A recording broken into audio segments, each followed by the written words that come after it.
Welcome back to Helldivers, everybody. Today we're going to be taking a look at the Quasar Cannon. This is a new weapon that has just been added into the game about a week ago, at least from recording this. Might be a little bit longer if you're watching this in the future. But the Quasar Cannon is one of the newest additions to the weapon stratagems. And this one is, I would say, definitely the better of the two between this and the heavy machine gun. The Quasar Cannon is ridiculously strong at the moment. I'm kind of surprised with the latest update patch that it didn't get nerfed in some way, because it does feel really, really good. So the Quasar Cannon is a brand new laser weapon that has been added to the game. This is a weapon that you do need to charge up. You have to charge it up all the way and then fire it. This is similar to other video game weapons, similar to like the Spartan laser from the Halo series, where you charge this up and it fires out basically like a rocket launcher.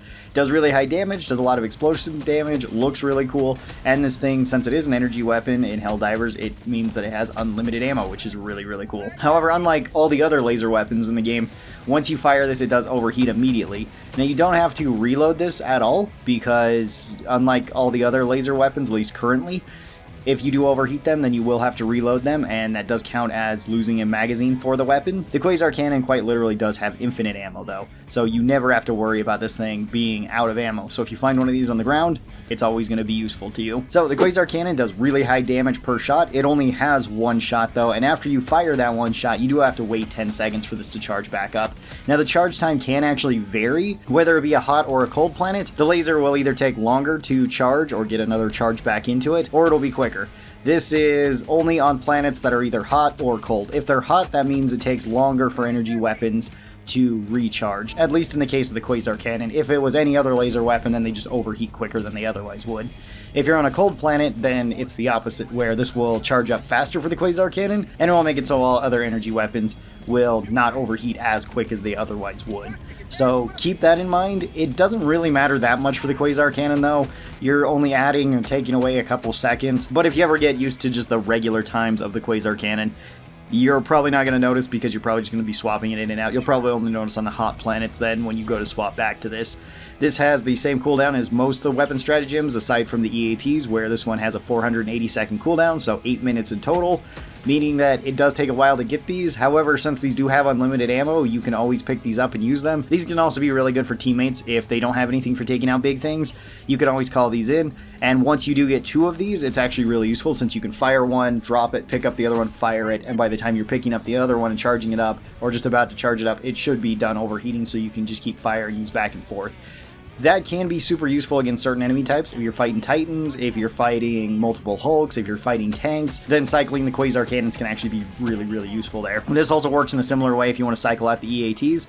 The EATs pair extremely well with the Quasar Cannon if you just want to take out really big things like Titans, since you can charge this up, fire it, hit a Titan, swap to an EAT, fire it, swap to the other EAT, fire it, then pick up your Quasar Cannon and fire it again.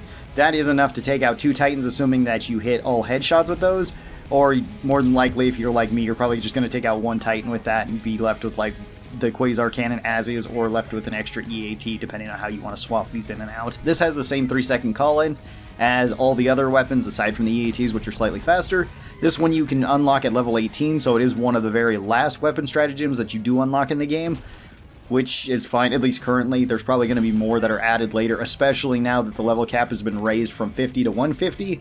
So we're probably going to be getting many more weapon stratagems and other stratagems that go along with all of those levels. This one is probably going to be relatively low in the future, but right now it is kind of relatively high, since not everybody is at level 50. And then this one will cost you $7,500 to buy, which isn't really the highest. It's fairly high compared to, I think, all the other weapon stratagems that we've talked about so far, but it's not the most out of any of the stratagems. I would say that this one is very much worth it for the price that you can get. For the general pros of the Quasar Cannon, this one does have unlimited ammo. That is a huge pro of it. You never have to worry about reloading, so you're always going to have a weapon that you can use, assuming that not all your other weapons are out of ammo and you just overheated this thing. This one has really high damage, so much damage that you can actually take out multiple enemies. As you would kind of expect from a weapon like this, it can take out any of the small bugs or bots without any issue. It can take out any of the medium bugs or bots, with the exception of like the shield bots if you hit them in the shield. If you don't hit them in the shield, you'll still kill them normally, so if you hit them in the back or the face or whatever, they'll die, but if you do hit them in the shield, they can tank through that. No other bot can tank through this, assuming that you do hit them in the weak spot, because the rocket devastators can also tank through this if you hit them in the side or hit their arm or something. I have seen them actually shrug this off before, but most other things won't. Same thing goes with basically any of the medium bugs. If you hit them dead on to their weak spot, you're going to kill them. If you hit them anywhere else, there's a good chance you'll kill them, but you might not. It's kind of the same thing. If the EATs can kill it, then so can the Quasar Cannon. So anything they can one-shot, this can one-shot. You can also one-shot chargers with this, so long as you hit them directly in the head. Hulks you can kill with one shot as well, so long as you either hit them in the heat sink in their back, or if you hit them directly in the eye. You can also tear off their arms, which can be really useful. Same thing goes with the AATs. So if you're not feeling very confident, or if the Hulk is just kind of at a weird angle to you, you can potentially shoot and rip their arm off, which can be really useful because if they have a flamethrower, that's usually the scariest thing, or if they have the rockets, those are usually scarier than like the saw blade. If you rip that off, then you're just dealing with a big melee unit that doesn't move very quick, so the Hulks are way less scary then. You can kill a tank so long as you hit it in the weak spot. You can do that with one shot, otherwise it'll take multiple shots depending on where you hit it. And Titans you can kill with 2 shots so long as you hit them directly in the head. If you don't hit them in the head, then it will take extra shots overall. And even when it looks like you hit them in the head, sometimes it doesn't count as that, like it counts as hitting them like in the chest or in the neck, whatever part that is. So don't be too surprised if it just doesn't consistently 2-shot Titans for you, because sometimes you just get weird hitboxes in this game. The only real con to the Quasar Cannon though is the charge time. Aside from that, there's no real downside to it, so you do have to charge this up, but that doesn't take too long.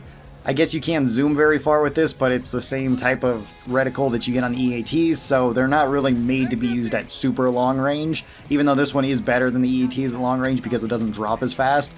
This one actually doesn't really drop at all at a distance, so long as you're aiming directly at something, you should hit it, or hit pretty close to where you're aiming, as opposed to the EATs where at a very long distance you're going to have to aim a little bit higher so that they kind of arc into the enemy. For a general build that I'd recommend with the Quasar Cannon, basically anything really works with this, so whatever your favorite primary and secondary are, feel free to throw it on, because the Quasar Cannon is just kind of a renewable EAT. Certain weapons can be better on different mission types, like the Scorcher can be really good for fighting robots, same goes with the Slugger. Even after it got nerfed, it didn't change any of its breakpoints on robots, I guess besides like tanks and Hulks. If you're going for bug mission, Punisher is like my go-to right now, it's really strong.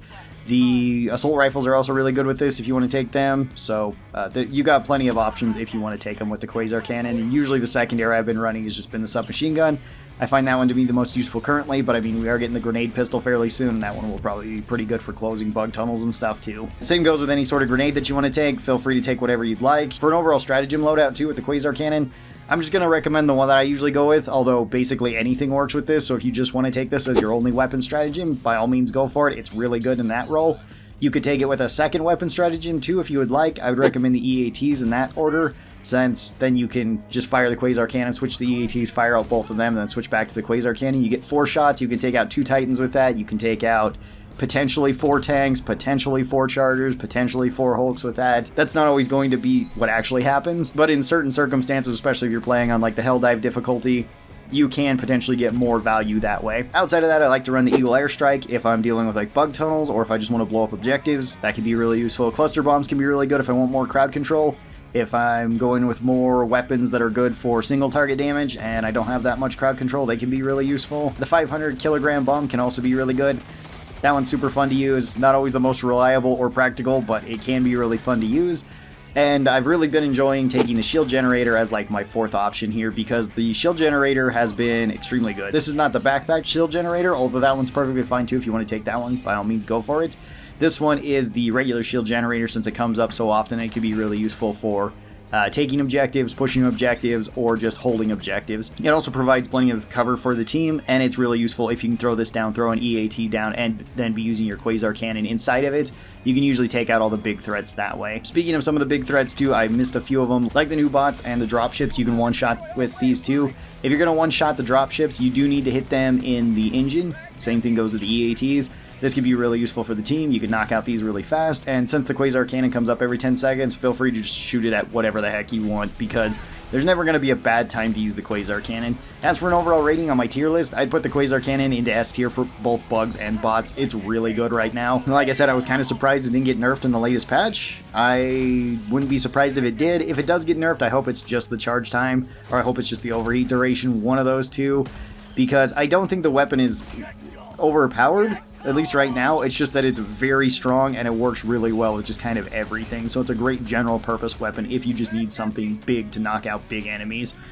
Quasar Cannon is a really good go-to right now. So tell me your thoughts on the Quasar Cannon, or the Quesadilla Cannon, or the Quiznos Cannon, or the Queso Cannon. I heard it called so many things, and I usually switch back and forth. Most of the time I'm calling it the Quesadilla Cannon, though. What's your favorite nickname for the Quesadilla Cannon? And tell me what other weapon stratagem or weapons you would like to see next in this series. I plan on doing the primary and secondary weapons as well, and I might do grenades as well. Not sure about some of the other ones like turrets and stuff, because turrets are generally pretty decent. It just depends on what you want for them, and they're kind of basic, but we'll talk about them if you guys would like that. Thank you guys so very much. I hope you guys enjoyed this, and I'll talk to you next time. Bye-bye, everybody!